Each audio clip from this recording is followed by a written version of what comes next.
2013, in the same city where Awolowo opened the television before the was television in France, in 1959.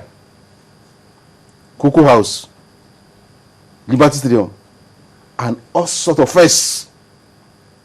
So, and one day in 1955, Awolowo enrolled over 500,000 children in school in one day. So if you now come back, now come 2013, and tell me that a footbridge is something where I should be, and be as if you are before Cuba people when they are just covered in their nakedness, and I think they look a footbridge. I think that we should just call a bridge a bridge. If it's a bridge, it's a bridge. You know, there's no point to try and bring it down from what it is. No, we know that a lot of water has passed under the bridge since the time of Awolowo. Yeah. Even you have confessed to that. You've talked about how we used to allocate as much as 41% to education in what year, but we also know what the percentage to education is. In fact, we know that the allocation to education only went beyond that of security in this year's budget. In how many years? So it goes to show what priority we have placed in education. But a host of people would be surprised at your seeming disillusion, because you're talking about what is happening right now, and it sounds like all hope is lost.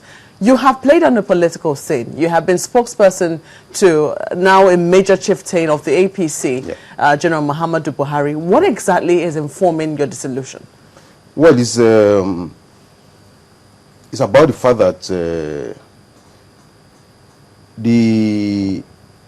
a sober assessment of our situation we have found ourselves, and the realization that most of what's going on in our country is policies of, deception. Well, it's true that in 2011 I played a major role because as at that time, some of us thought that the most important issue for Nigeria at that time was the question of corruption, and that we needed somebody who can move the country in a different direction, who is not corrupt. And I believe that a person like General Buhari fitted that bill and still fit the bill in terms of the fact that he has led kind of an ascetic life and as a disciplined life in public office. I had opportunities to steal, I did not steal. But I think the stage we are now, the issues even go beyond all that. Because a whole lot has happened between 2011 and now in this country. We've seen the kind of the level of insecurity that we find ourselves today in this country was not what it was in 2011.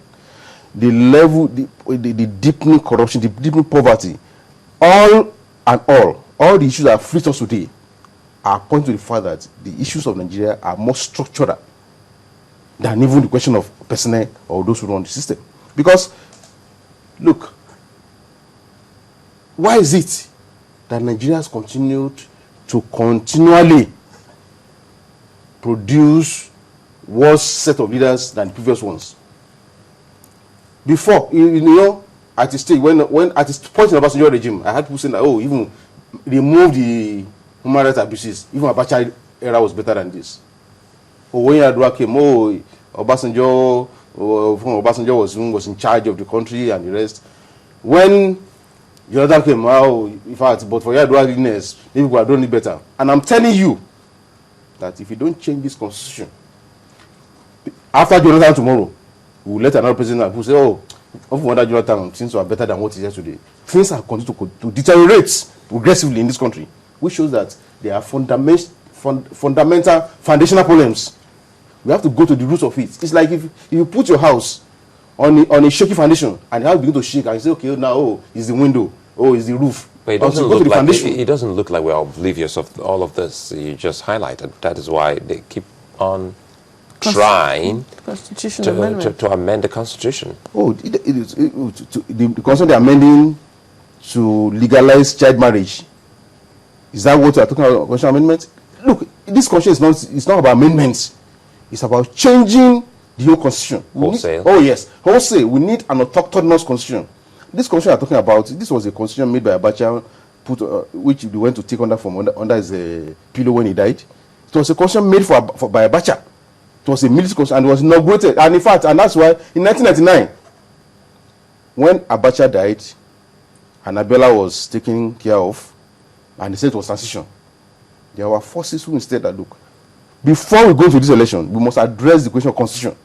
But the politicians said, no, let's leave it, let's go for elections. We went for elections without anybody seeing the constitution. It was after the elections that Abdulsalami promulgated this constitution via Decree 24 of 1999. So we are not input into it, we did not see the constitution, and we are seeing it now that the constitution is like enslaving all of us, and it's only because when you look at many of the provisions, when you look at immunity clause, for goodness sake, you have people who have taken power, who have all the advantage and rest, and say now for all crimes you commit, you have immunity, and they won't carry But again, you know, they don't stay in office forever. When they leave office, what do we do to them? Some of them haven't gotten perpetual injunction after they left office. Since 2007, there's a former governor. So in other words, it's not the constitution. No. It looks like the people, because a time comes when they leave office. The constitution has allowed them to amass so much resources unchecked by their office to continue to even buy immunity after they have left office. Even those who have been charged to call the FCC, how many of the cases have been concluded since 2003? There are people who have been caught for 10 years that the case has not even entered hearing stage. So because they have a lot of resources to hire the best senior advocate of Nigeria, to frustrate the judicial system, to bribe, to do all kind of things. And so the moment they cross that first hurdle of the once they get to office. For instance, we look at the election petitions. Once somebody take power, even if we rig elections openly in this country today, to get them out of office, it's a whole lot of problem. So there are fundamental issues that go beyond platitudes. So for you, is it the fundamental issues and the fact that it doesn't seem like any of the parties that are coming up addressing it? Is that what is informing your... That's why I believe that today now... Your loss of hope. Yes, we can no longer leave our fates in the hands of the politicians. The people, they must rise up in our various zones, in our various communities to put the issues that matter before the Nigerian people. Look, we have voted for 14 years, since 1999 and now. There is no magic. Any of the parties, either the one that is there now, the one coming out now, there's nothing new they want to promise us. They can only promise sweet nothings, platitudes. We must rise beyond them to put the very issues that matter on the agenda and let us know those who can fit the bill. But if you wait that, maybe if this one comes in, maybe, nothing's going to change. But some people will say that, what really matters to the ordinary Nigerian are the basic things that they're promising.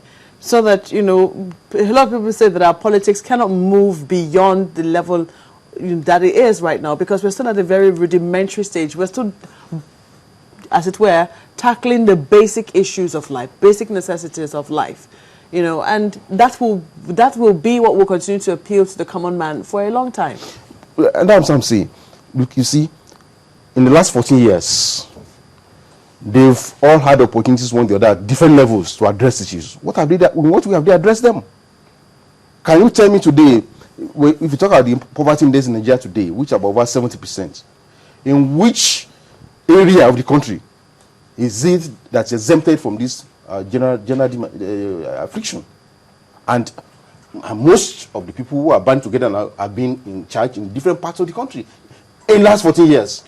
So we will be opening ourselves up for abuse if we do not begin to go beyond the politicians who have seen they are only interested in the perquisite of office, in the money they are making from the system. Look, the reason why we have more money and less development is that the politicians are taking care of themselves and taking most of the money. What are you suggesting? What would be because here you were in 2011 supporting a man you felt could fight corruption headlong. Yeah. You had faith in him that he could do it. He's joined another party right now. He's merged with the CPC. From what a lot of people see, that he's being practical in terms of how he intends to. We don't know who the candidate of the APC is going to be yet. But if eventually he's one of the candidates or, becomes the candidate, he's being practical in terms of what this current constitution requires for him to be able to do the job that he needs to do. What are you suggesting? Because a host of people will say you have your head in the clouds. No, yes. No. The issues are very clear.